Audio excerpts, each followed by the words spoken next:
This is the Invincible Podcast on TV Podcast Industries, and this time we're talking about Invincible Episode 6, You Look Kinda Dead. What's your problem, Sinclair? My problem? My problem is this school of idiots. MIT courted me. Yale offered me a lab. You should take it. You're impressive, Rick. Muscular, assertive, classic alpha male. Hey, don't say those compliments to him. Mr. Sinclair, you can return when you're ready to learn. Then I'll see you at exams, Rick.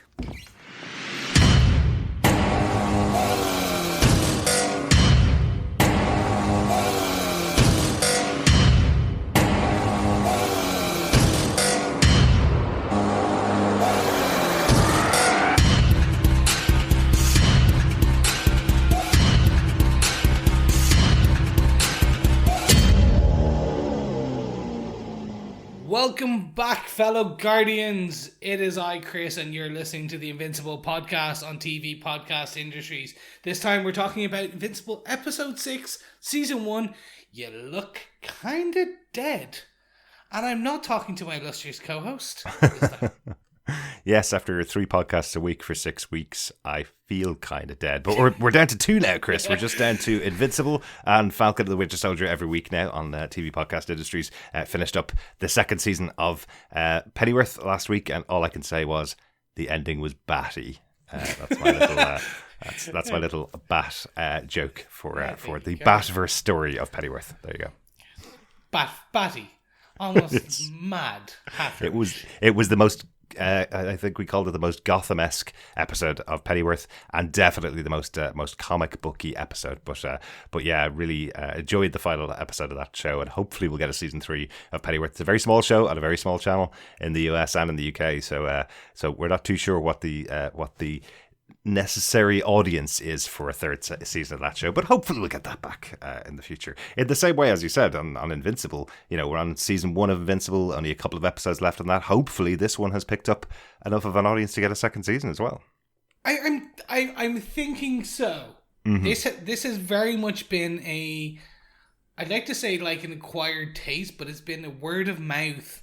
Its popularity has just grown. It started as an acquired taste. You had to either know Invincible or kind of The Boys, or kind of been in a circle where people might have talked about this upcoming show. Yeah. Or know Kirkman or Walking Dead. Like, it was very much I don't want to use the term niche, mm-hmm. but it was kind of niche. Yeah. And it's just each week and I'm using Twitter and kind of Instagram. I'm using the web as a kind of gradient here, but like I'm seeing more and more people talking about Invincible mm-hmm. Fridays each week, and then I'm seeing Ed Brubaker, who was on Fat Man Beyond. Mm-hmm. He talked about Invincible, and you're going like, okay, more and more people are talking about this show. Yeah, absolutely. I think what I've been seeing more often than not is the clip of the fight at the end of episode 1. Yeah.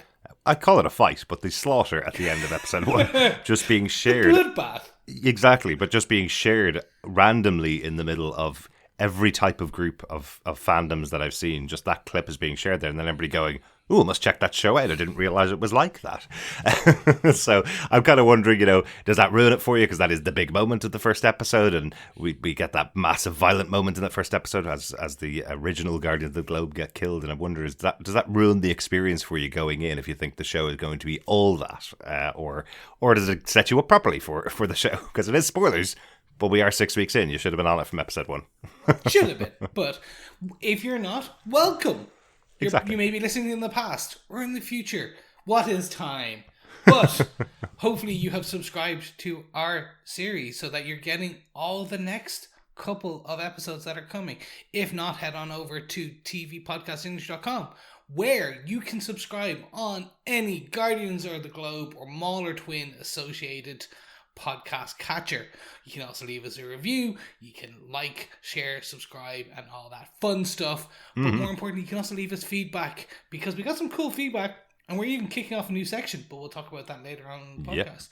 You can also help keep our illustrious editor and producer in caffeine by heading on to patreon.com/TV Podcast Industries, because we've been doing 3 shows a week for you, our beautiful Patreons and subscribers and listeners, and in this case, Guardians. Or you can now also go to buymeacoffee.com/TVPI, where you can literally buy him a coffee, which I still think is the best thing in the world.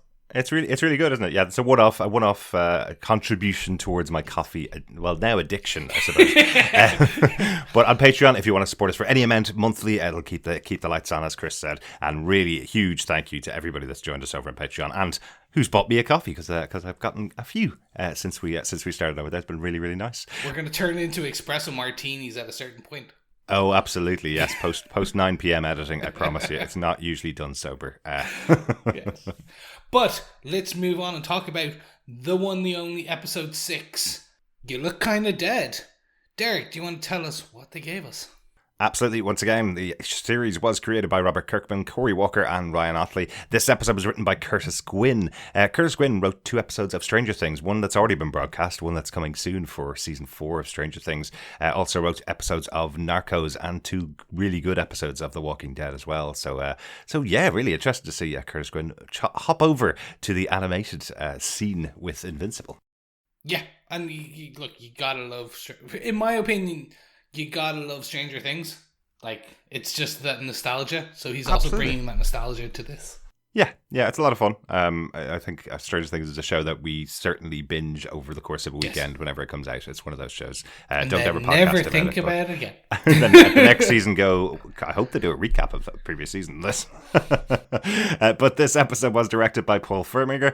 Paul worked on Dark Matter and also on the Mortal Kombat Legacy TV show, Chris. I know you remember that one as well. Yeah, I loved great it. work over there. Yeah. Speaking of Mortal Kombat, the new film is out very soon as well, which I'm Next going to be week, very interested to see.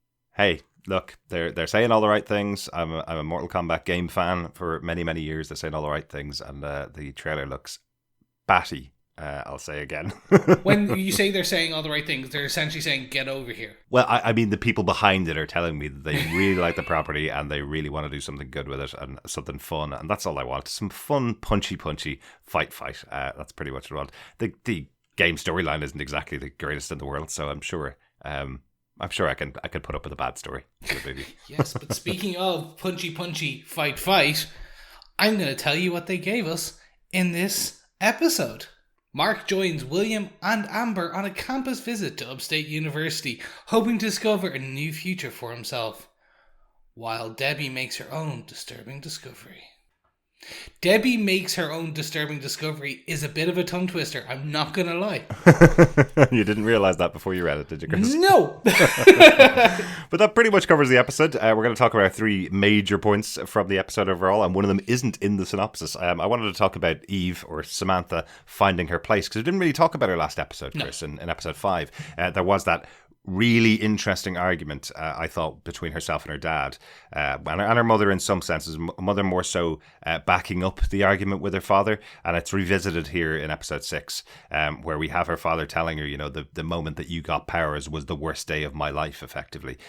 In the last episode, he was kind of saying that she broke up with Rex, so therefore she should give up the superhero games, because who's going to protect her, basically, is kind of the argument that's going on.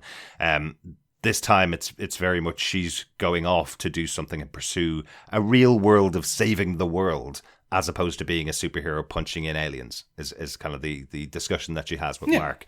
But I just wanted to call out one moment of the argument that I really liked. I love that that as her father's running out the door to try and stop her from leaving, she makes the door disappear and turns it back into the side of the house. I think that is such a fun use of the powers she has. I just love it. Like, it's the best part. Like, you do forget how powerful she is, Atomic Eve.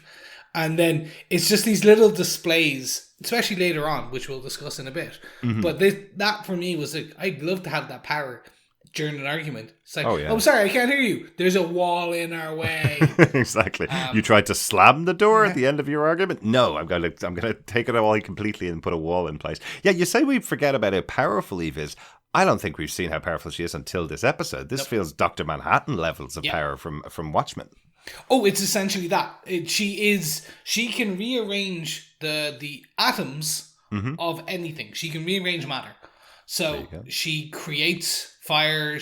They get into it a lot later in the comic books, but yeah, she rearranges stuff. So we do get to see her grow crops, or accelerate the growth of crops through the matter. She turns the mudslide into actual dried mudslide. She removes the door. She creates a treehouse, which absolutely is amazing. That's the one that really reminded me of Dr. Manhattan from the comic books, from Watchmen comic books, where he goes to Mars and sets up his own palace effectively from nothing.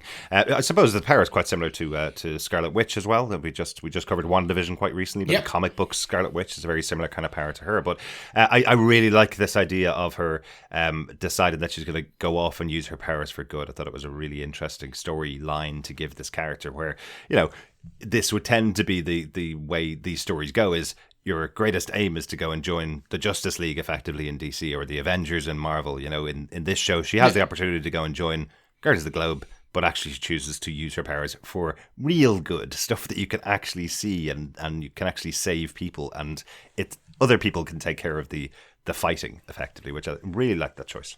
Yeah, it's that you hear this at the odd time in some of the more deeper conversations, like when we see in, say, I was going to say some of the deeper comic books, or the MCU now in the Disney Plus MCU. Like a lot of the superhero shows we've seen today don't have the chance to get into this moralistic debate to a degree. Like it's just like, okay, do I use my powers to stop a bad guy, or do I use which inherently is good because I'm a good guy stopping a bad guy, or do I use my powers to, as Eve does, just essentially fix the world, save people, grow crops, fix forest fires, everything. Yeah, I really like it, and I know her powers are so different from all the rest of the people around her. It makes a lot of sense if you become a strong man to go and punch bad guys in the face. That makes a lot of sense. Whereas Eve can actually use her powers to save the world, and I think that's really interesting. You see her looking at her phone and picking up things like the forest fire, like the landslide. They're all around the world in different countries as well. So she's traveling from her new base to different places, to Los Angeles, to Alaska. I think are the two that I saw notifications on her phone effectively. So she is really going out being the superhero, and you kind of think, okay, Captain Planet has come to life in Invincible here. But I think it's really interesting, and I love that it ends with her really happy with that. She has a satisfying day as a superhero because she's been questioning all along why she should be doing this, and now it feels like she's made the right decision for her, which is kind of interesting. Yeah, a nice touch that I saw in the overall, just the animation, is when she collapses on the bed to sleep. She's dirty. After putting out a forest fire and doing a day's work, she actually has scruff marks and dirt on her, and I was like, it's a little touch. But it versus the clean uniform, she's actually kind of, she's put in the hard work, and she looks like she's put in the hard work. And I thought it's just a nice little touch on it. Yeah, absolutely. Hard day's work. I like it. Will we close off Eve's point there and move on to our second point, Chris? I think we need to. Yeah. Our second point, it's the ending of the episode. Debbie knows the truth. Yeah, pretty much. This goes all the way through, really, doesn't it? Debbie's been investigating the last couple of episodes, but now we know for definite that she knows what's happened. I think we talked about it last week on the episode as to what she was going to do with the suit that she found of Nolan's, the suit from the battle that he had with the Guardians of the Globe, and she's taken it to Art, the guy who created it, effectively. So he's kind of their what would you call him? He's kind of like their Q, I guess. If you're a James Bond fan, you know what Q is. He's the person that supplies all of the equipment. If you're an Incredibles fan, it's like Edna Mode, who made all of their costumes for all of the Incredibles. So it's that kind of character. And Art here, once again, played by Mark Hamill. And he's the one that's found, he's gone through all the blood that's left on the suit, and has worked it all the way back and found the first existence of blood in the suit indicates that it is Nolan, Omni-Man, who threw the first punch, starting the whole thing. So I love how this plays out. This feels really like a thriller throughout the episode, because you feel like Nolan has gone off the edge once, has killed all of the Guardians of the Globe in the first episode. So every time he gives a look, and of course it's underlined by the artwork in the scenes, but every time he gives a look to Art, you're kind of going, Art's not going to survive this little chat that they're having. And then even towards the end of the episode, when he's looking on his wife, and she's Debbie, when she's talking back to him, effectively telling him that she knows what's happening, you're kind of feeling he's gonna take her out. I think, yeah. Right there with you on the Art and Debbie kind of analysis piece. Thought that was cool, where they broke down the different abrasions from the Red Rush, and all that. Like, there's like, oh, well, that's it. Like, it just, they were breaking down each of the powers, and then it was basically the blood analysis that he threw the person. I was like, oh, that's really cool. Yeah.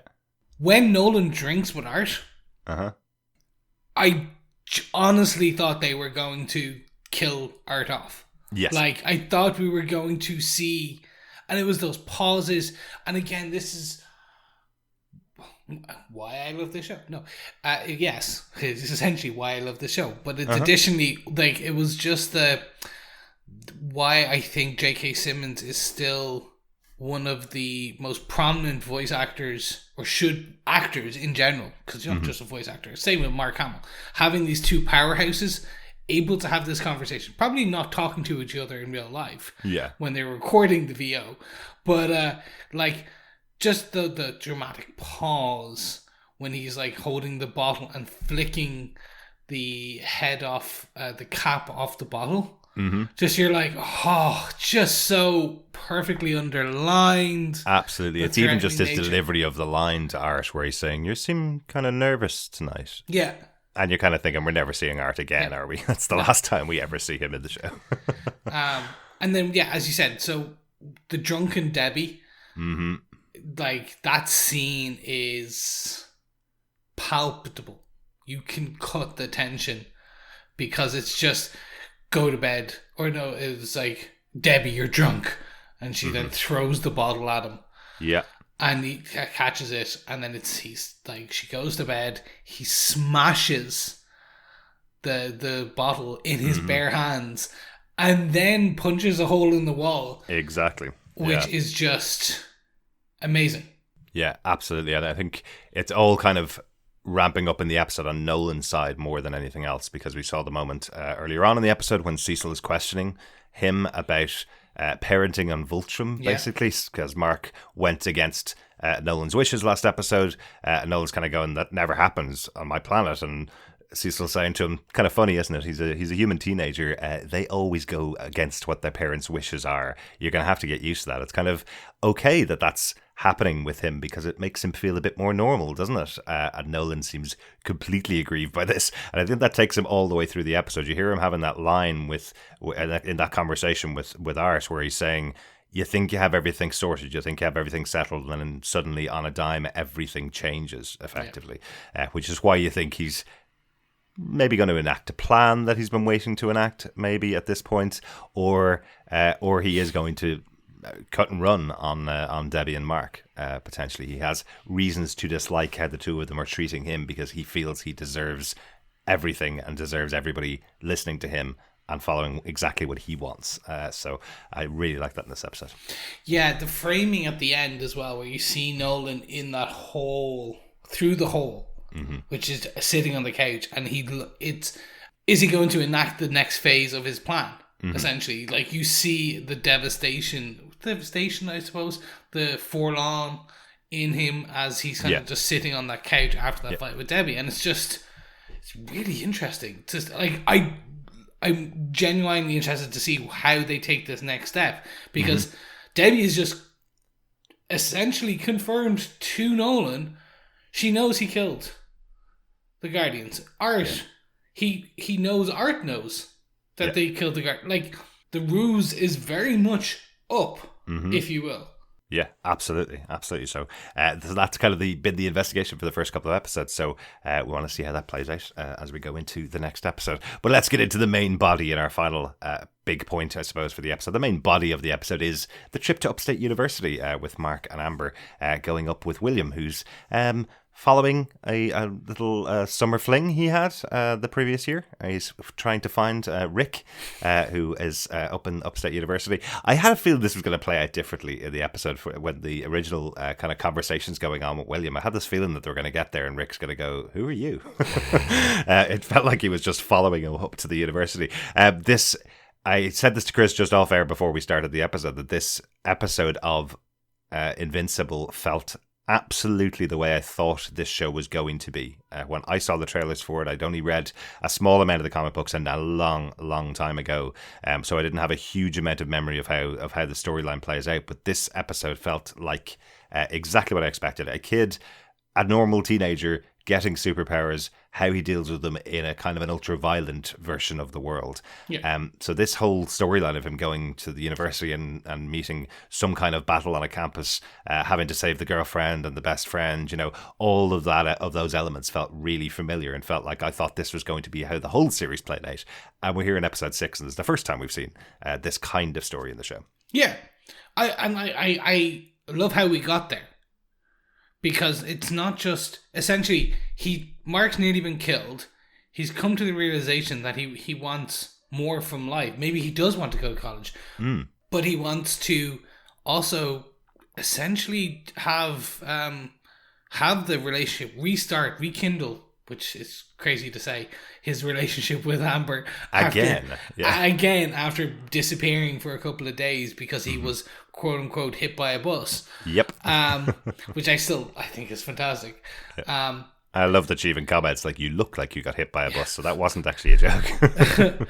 But that's cool. Like, that is how they got there, which is like they, in even a grown up way, they essentially he was nearly on death's door, and he has a epiphany that he wants to.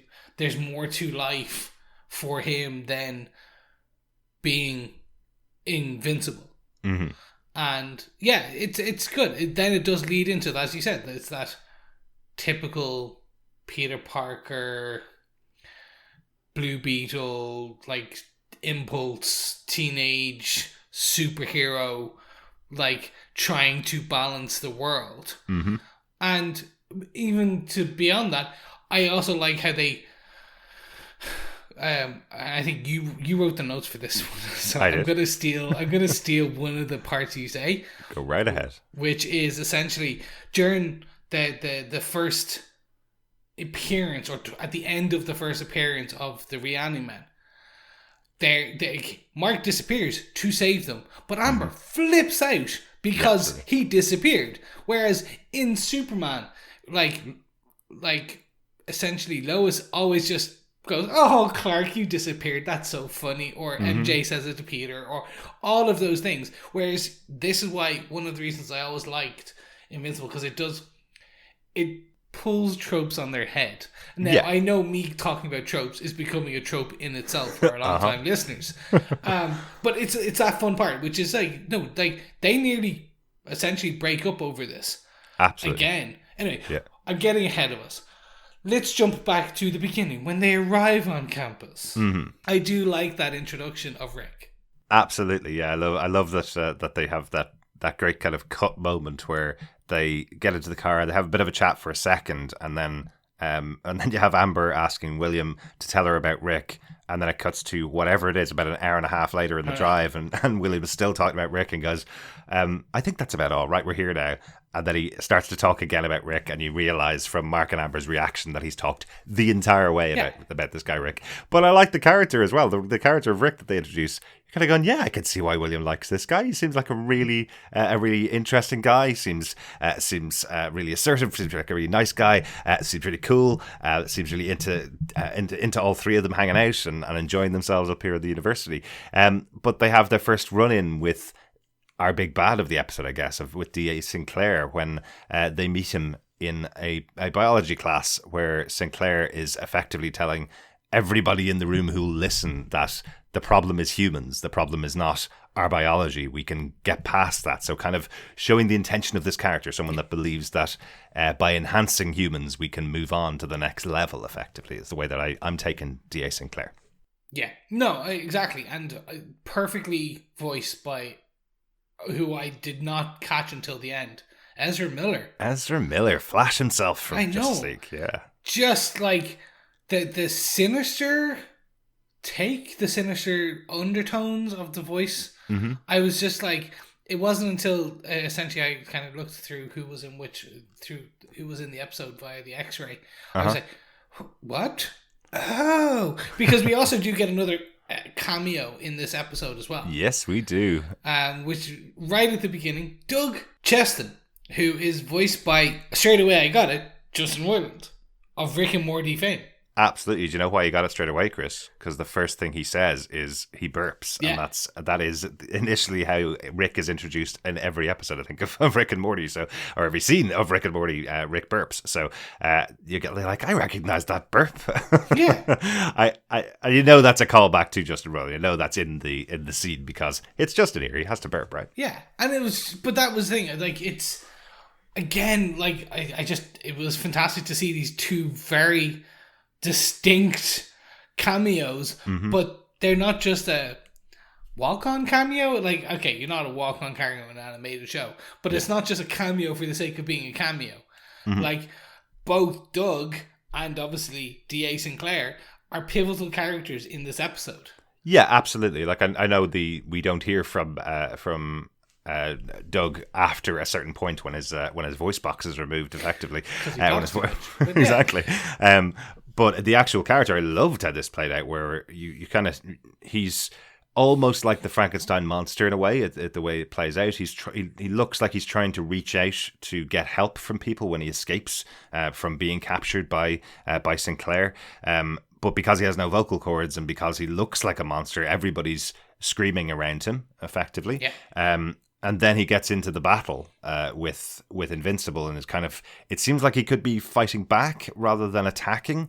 At some point, he's kind of frustrated, I suppose, and punches out, is what it feels like. And then he has the battle and then sees what he looks like. You know, we kind of see from before he's been turned into, I think you mentioned the type of character name they're called Rihanna Men in the comic book. So he's turned into the first Rihanna Man, and he has that battle. But before we saw him transformed, we saw that he's a really arrogant character to begin with. So you could see him having a fight with somebody that stands up to him. You could see he's that kind of bully type of character because he's got all of daddy's money behind him kind of thing. So you can almost see, even because he doesn't realize what he's become, and he can't tell anybody what he's become, he can't talk to anybody at all.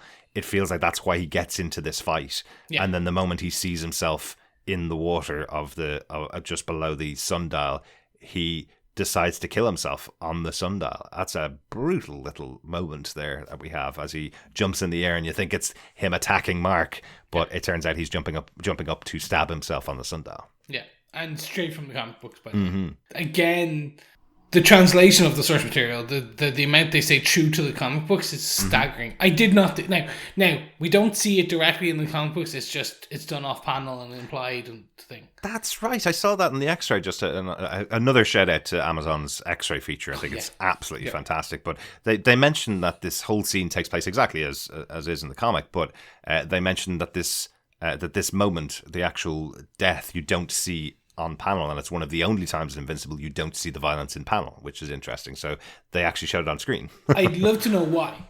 Yeah, because I remember, because I did, and then because I assumed they would do the exact same thing. Yeah, which I did not think they would show. The self-impalement is the only way to put it. But they did, and I was like, cool. Like that. You are giving me what I want when I wanted this show. Like, you're giving me the blood gore, but at the same time, then you're giving me the drama? Yeah. I didn't know I wanted a high school drama, but I do. Obviously, I have a soft spot, obviously, for high school drama, being a fan of Spider-Man and all that. Oh, of course. But and your favorite era is when he's in high school, right? Yeah, in high school. Yep. Yeah. I like even better, like the Ultimate Universe. But anyway, it's a whole other. It's a whole other piece. But essentially, which is like the drama that unfolds from just like this battle. Like, well, first of all, Will now knows Incredible's secret identity. Yes, he does. And I love, unlike all of the other episodes where Mark says his name, we don't hear it, we just see the titles, and we see that in this episode as well, when D.A. Sinclair says to Doug Cheston, I'm going to make you, and then it comes up the credits in this episode. But we hear William repeatedly shouting at him, you're invincible, which I thought was really funny. And I like, it feels really natural for this character who's clearly known Mark since they were kids. Really natural for him to be going, why didn't you tell me about that? Why can't you show me your superpowers? Or why haven't you shown me? And then take me out in a flight. And they do it begrudgingly from Mark, drags him out the window and take him off on a quick flight around the area. But I think I love that idea that William already knows. It makes total sense that these characters would know about their best friend dressing up as a superhero. I suppose it's kind of been laid since the first episode. It's not a surprise that they will find out about him, because since the first episode, there's at least Eve actually is in school with Mark, so she knows almost immediately. There's a first conversation there between them, so Mark was never going to keep this secret from his best friend. No. And we do start to immediately get this running gag from the comic books where Will is essentially asking to be flown around by Mark to wear the costume, and it's an ongoing thing. It continues and they're already doing it now. And I was, this is why I love the show.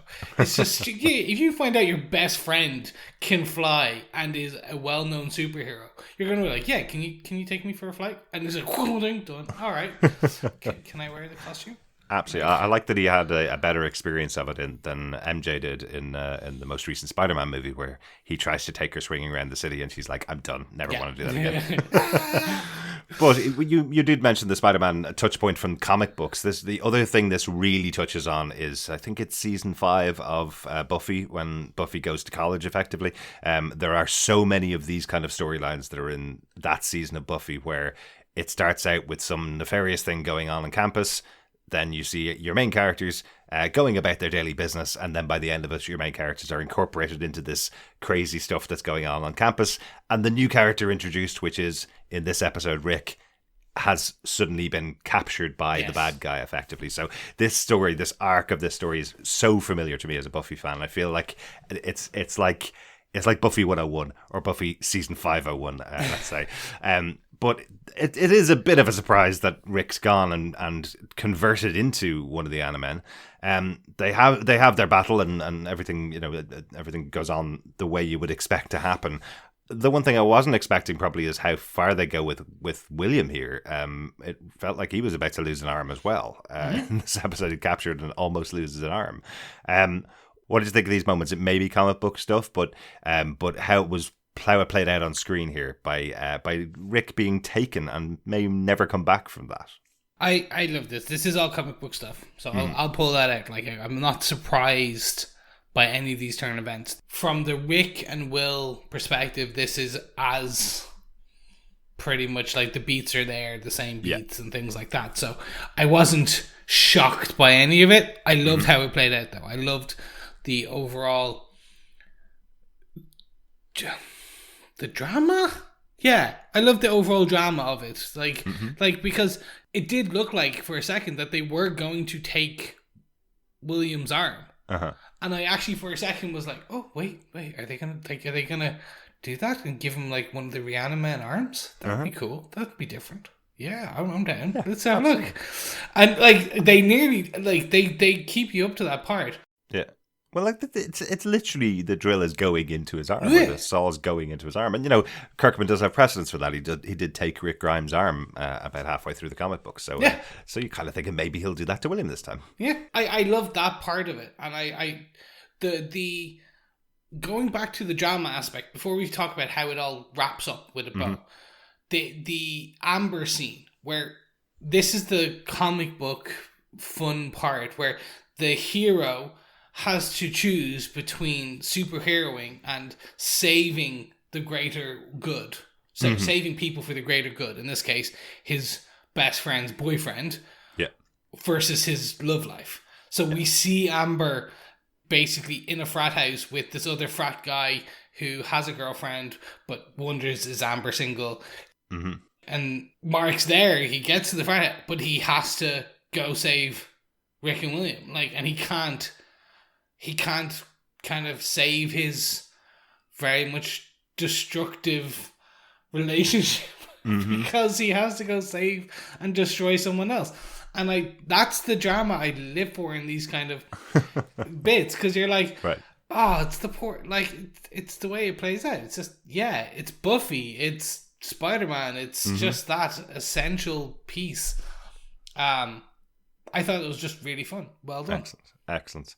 I also like how this final battle plays out as well. I like that William gets a few shots in as well. You know, like he's just lost a potential boyfriend. You know, he even calls out in the episode, I don't know, I love the guy. I only met him once, and now I'm coming up to visit him in the university. So they're not actually an item, let's say, but he has travelled a long way to meet Rick.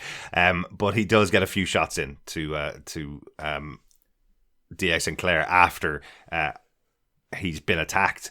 But I kind of like that he gets that in anyway, but we do get that excellent punch from Mark to just shut it all down as he breaks Sinclair's jaw, which is brutal looking on screen. Yeah, I did not expect they'd show that. Like, that looked... And it was more... The actual act itself... it's fine. We've seen worse. It was the bit where they have D.A. Sinclair on the stretcher and his jaw's just like 2 foot over the other direction, and you're like, like that's. I don't know why I cringe more at that than them pulling out the compartment or the chip out of the Reaniman's kind of head and the gore and the blood coming out. That didn't. Nope, nothing on that. But just seeing the jaw over that, I'm like, oh no, that hurt. I know. I was actually watching the episode with John, our other co-host on the podcast, and that was instantly he was watching the episode going, did he just break his jaw? And we're both going, nah, I don't think so. He punched him really hard in the face, like superheroes do. And then that scene came up on the stretcher when we see the jaw almost removed from Sinclair. That's what he gets for removing people's vocal cords. One other thing I liked about the resolution to this is that it is William calling out to Rick to realize, you know, who he is in the past, you know, and bringing back his humanity. So there is potential. The GDA turn up, Global Defense Agency with Cecil turn up and take them away, and they do say they're going to work on the Reanimen and see if they can get them back to being the students they were beforehand. Not sure whether that's going to happen, but at least they're going to try. Yeah, exactly. They're going to try. Yeah. Cecil's awe at the tech. Oh, yeah. Yeah. I love how they plant the seeds. They're just just the deliveries. Like, this is really good for being built in a sewer. And you're like, oh no, what are you going to do with it? By a college student. Yeah. Who can't talk now? Oh, right.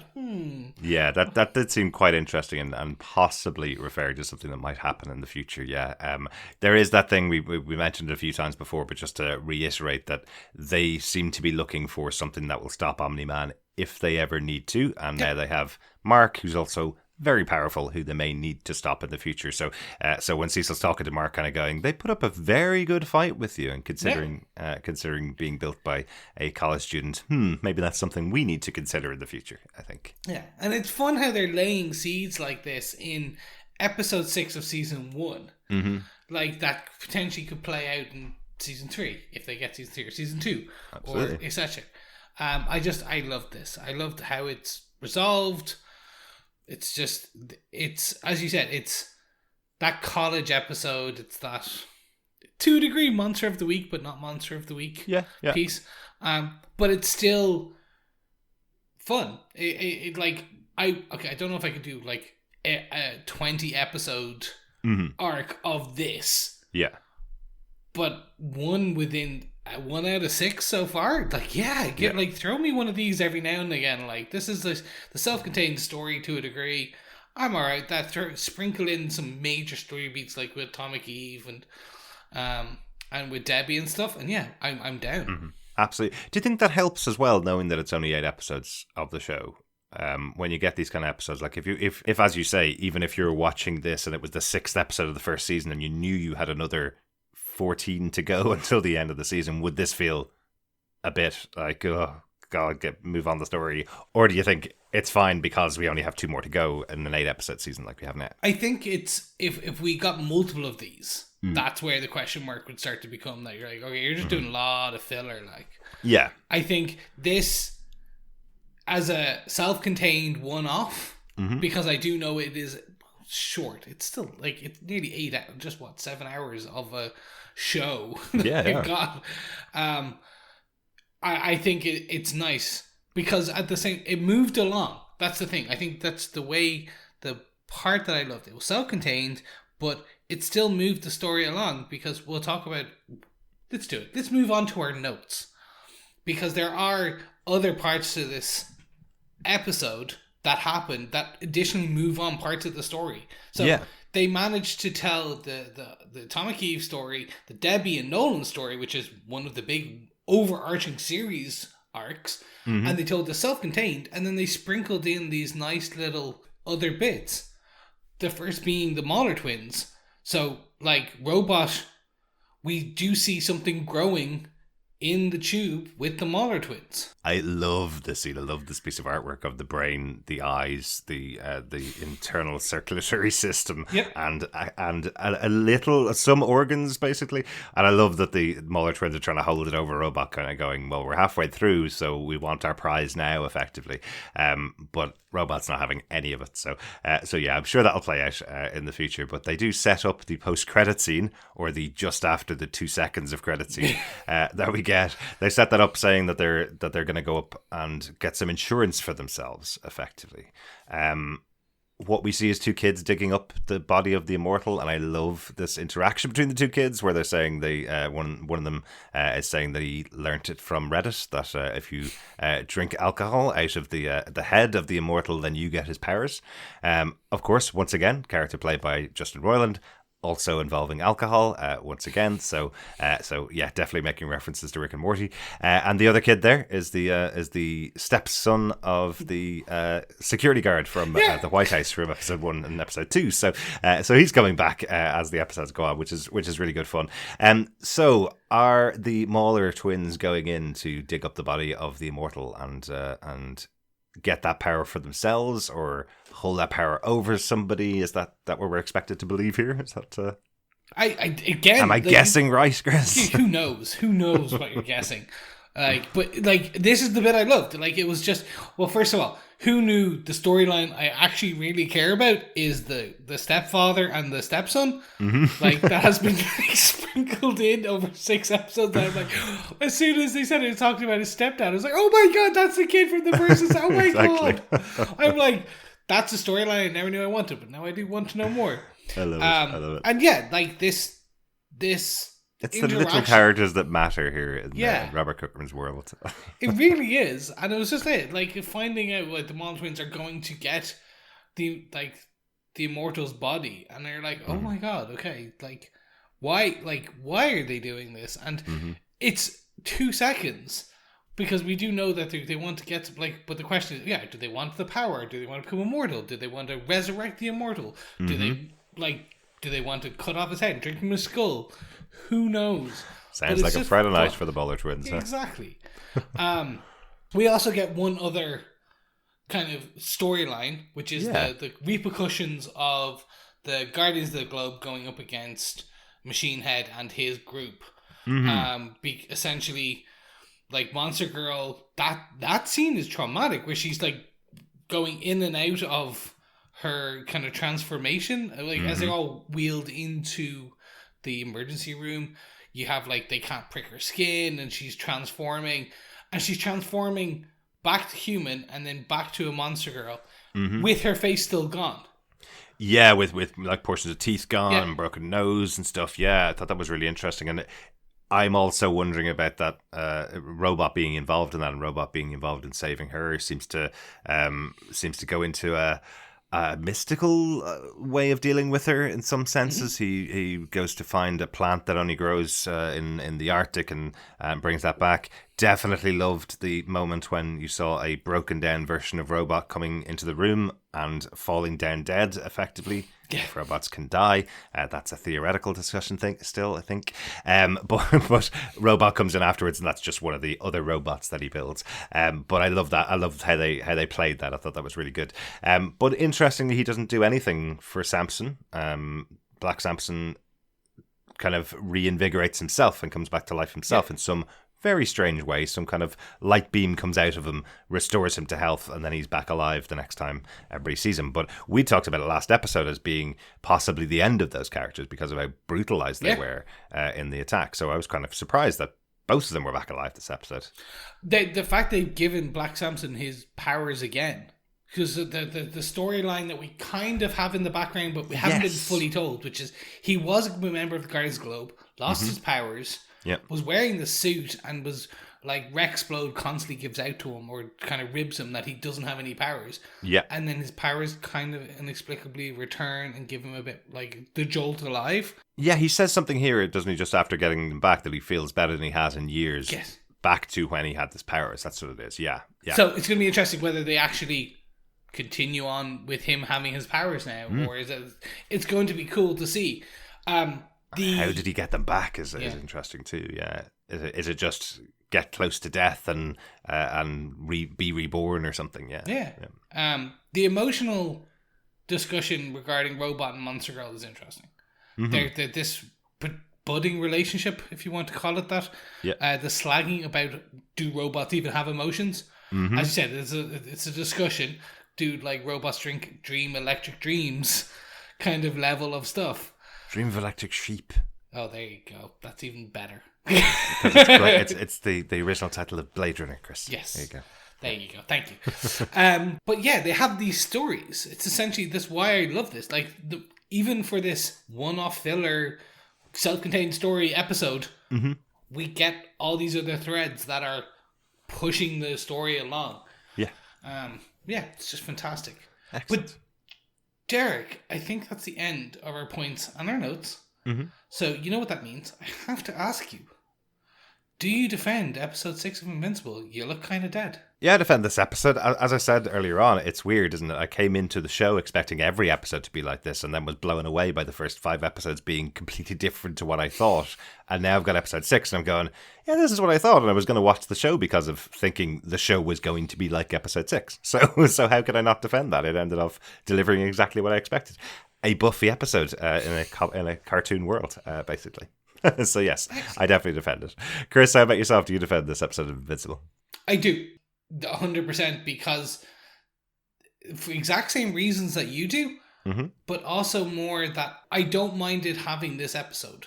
Yeah. Like I could watch at least 2 of these episodes in the season because they're just self-contained. They're nice. They're breather episodes, if you want to call it that. But at the same time, they moved enough of the other storylines along that it was only upon the second watch that I went, oh yeah, okay, not that much happened, but enough did happen that like the storyline moved. Like you still got like 10 to 12 minutes of other storyline that has pushed forward. I'm like, okay, this is great. Yeah. I 100% defend this because this is what I'm here for. Yeah. More Invincible. And that's why you do TV shows, not movies, as well, for these things. So you can have these explorations of character and a bit more time with them and see what their day-to-day is like rather than just having the movies. I know we have another show that we're covering that's happening on as well. So, yeah. Exactly. Okay, well, there we have all of our defends and our notes and our points. But I think you wanted to introduce a new section. Yes. We have been saying since the beginning that I'm not a comic book reader. Chris is a comic book reader, but read them all a while ago and is a big fan of the comics, of course. But there are things, as always, we will get wrong over the course of our time on TV Podcast Industry. 6 years, 570 episodes about multiple TV shows. We do get things wrong occasionally, but it's time to introduce Correction Corner on all of our shows from now on, because when we get things wrong, we want you to email us and tell us what it is we've got wrong. You can contact us on Facebook, over on our Facebook group at facebook.com/groups/TV Podcast Industries. Tell us if there's something we got wrong on our podcast, or email us to feedback@tvpodcastindustries.com and let us know what it is we got wrong. I'll take the first one. The first one we got wrong a couple of weeks ago, we talked about the actor Digimon Hanzo, and I pronounced it exactly like that, completely incorrectly. Will be just sent us a message on Twitter to say, just to confirm, Jaimon Hanso pronounces his name Jaimon, just like Simon. The D is silent. So both of us, I think, actually pronounce it as Digimon. And I don't know why, because I've seen him in interviews many times, heard his name pronounced as Jaimon Hanso many times. So my apologies. That's the first of our Correction Corner. I will now that is now indelibly burned into the back of my head. Yes, and we do apologise to Diamond, who we know listens to this podcast. He doesn't listen to this podcast. We love him to listen to this podcast. If you are, we apologise. But, don't know why it was just there. It's like Gal Gadot. Every now and again, I'll say Gal Gadot. And I know that's wrong. Yeah. But it's just in my head, and it's just like... Bleh. See, I think that comes from doing French when we were kids, and you kind of think if there's a T on the end of it, then that's probably silent, and that's maybe where we get it from. But yeah, Gal Gadot, definitely. Thanks so much for that, Will. Thank you so much, Will. We also got some feedback from Timothy Langston, who said, Tassel? How do you not know Tether Tyrant? Have you not read the comic books? Thank you, Tim, for that feedback. Yes, I have read the comic books, all 146 of them, a long time ago. And I'm actually rereading them, but come on. Can't believe you missed it, Chris. Yes, I was calling Tether Tyrant the gentleman in the last episode, episode 5, with the pink tassels. Tassel. How dare I? No, thank you so much for this. This is the thing. But yes, I completely misinterpreted the name. Completely got it. Not even misinterpreted, got it wrong. So thank you for pointing that out. I love this because, much like G.I. Joe, the more you know. Absolutely. The more you know, the better. Yes. Thanks so much, Timothy. If you do see any more that we forget or have mispronounced or anything else that we've missed on our episodes, send them into Correction Corner. We do also have some other feedback, though, on the other episodes. Chris Farmer got in contact with us by email over feedback@tvpodcastindustries.com and says, I had 2 Invincible items that I was hoping you'd mention on the podcast. In episode 3's opening scene, we see archaeologists uncover some kind of ancient spirit, but the scene just ends up and was not mentioned again. Was that a reference to something that happened earlier on? Another bag of Burger Mart meat thrown into the air that I forgot about?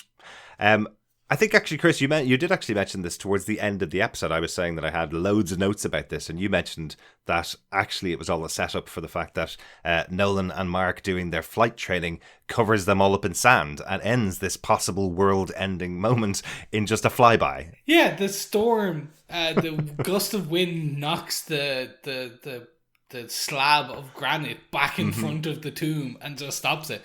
And I was just like, it's just such a fun... Yep, this was not the...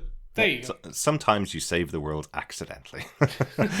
Chris continues, I also just enjoyed in episode 5 when Invincible starts to reveal to his girlfriend why he's always late. He says, I'm, and then hesitates as if we're waiting for that title card to come up again, but then it doesn't. It reflects how Mark doesn't feel like he has any agency or confidence about his own identity.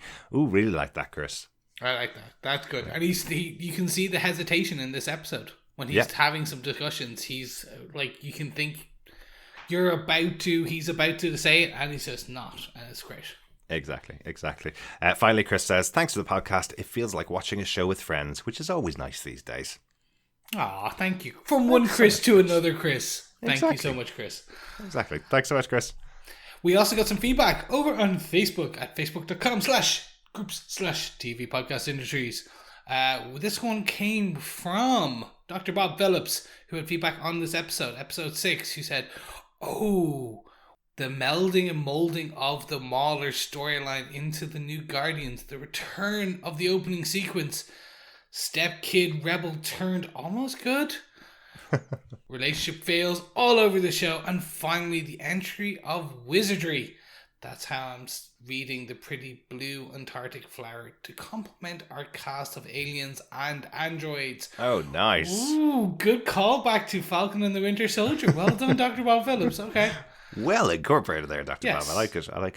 Is this wizardry? Is it just alternative medicine? We won't know, I guess, until we see. But I do like that robot, when he's in those moments with the doctors, he's kind of going, I have studied her physiology constantly for the last number of months. Either help me or let her die, effectively. So I really like that. So whether he is using mysticism or wizardry, we won't know yet. Yes, but it's probably he's gone to Kunlun, beat a dragon, got a flower, and now come back.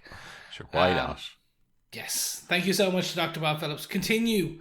Everyone over, we have on our Facebook groups posts every Friday morning, really Friday morning, Derek gets up at 4 a.m. and puts up a spoiler post where you can give us your feedback for each of the episodes. Please continue to do that. Or if you want to hear your dulcet tones on our podcast, you could head on over to tvpodcastindustries.com and leave us a voicemail or email it to feedback@tvpodcastindustries.com, much like Steve Brown. Hello, Derek, Chris, and John. This is Steve, and this is for Invincible. You look kind of dead. It's interesting. And just a few quick things. I had to watch it twice, but Adam Eve is doing the things kind of that Mark's dad said, those are things are beneath you and you shouldn't be worrying about those things. But I think this episode really showed us that Mark, he's not ready for the big battles yet. Well, I guess we've seen him do big battles. I don't know. I was confused a little bit because the DA Sinclair guy went from, one successful, transformation to suddenly having 3 that were able to almost get the best of Invincible, but he finally came back. And so, his powers seem a little, I don't know if it's sporadic or just because he's young, but so it's going to be interesting to see if they develop that at all. Sad that the reaction Amber had to him saying he was just going to get help and she didn't believe him. We've seen that, I think, in other superhero shows, right? Where the hero claims, I was just going to get help. And it was, okay, we understand. But this time she didn't. So unfortunate. And I kind of worried about her a little bit at that party. And so I'm kind of wondering if more happened than she was upset about more than just her breakup with Mark. Okay, and what are those guys going to do with the Immortal's body? All right, talk to you later. Thanks so much for the voicemail, Steve. One of the things that you just reminded me of in your voicemail, one of the touches I really liked in this show. So we saw this character of Doug at the start getting transformed into the Reaniman all the way throughout the rest of the episode. And I noticed in the background there are posters appearing for people missing, and it is 3 people missing by the end of it. So D.A. Sinclair has been constantly doing improvements and constantly doing work on students that he's missing to create his better and better Reaniman, I suppose, as the episodes go on. So it feels like the reason why they're able to almost better Invincible is because, well, there's 3 of them, and one on his own was put up a good fight against him. So I don't know whether they would have beaten him completely, but they are certainly a challenge when there's multiples there. Yeah, that too. And there's a comment from Omni-Man in one of the previous episodes where it's like, you need to train Mark. It's like a muscle. It's like when he's, I think it's regarding flying. Mm-hmm. It's actually that scene, which we talked about earlier, where they're flying through the desert. And it's like, you need to learn, you need to push yourself, you need to train. Yeah. I don't want to get spoilery. There's a theme from the comic books about that, which is Mark needs to train his powers. Mm-hmm. He does need to push himself to a limit to get better and better and better. Yeah. Again, he's only been invincible for a couple of months. He's only literally been invincible for a couple of months. Yeah. In both senses of the word. And remember when he was in the hospital as well, they did say he had a hole punched all the way through him. Luckily, it was a sharp implement that was used because they weren't sure he was going to be able to come back from it. So he has been pretty badly bruised and beaten from his massive battle in the last episode. So maybe this little minor battle is one that he can handle just about at the moment, because he's probably just in recovery a little bit. We'll give him that.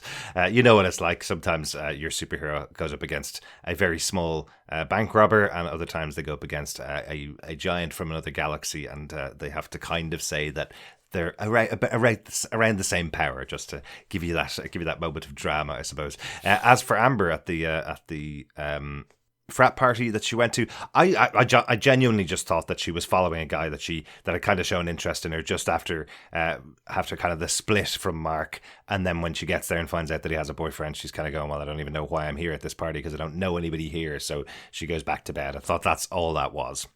Yeah.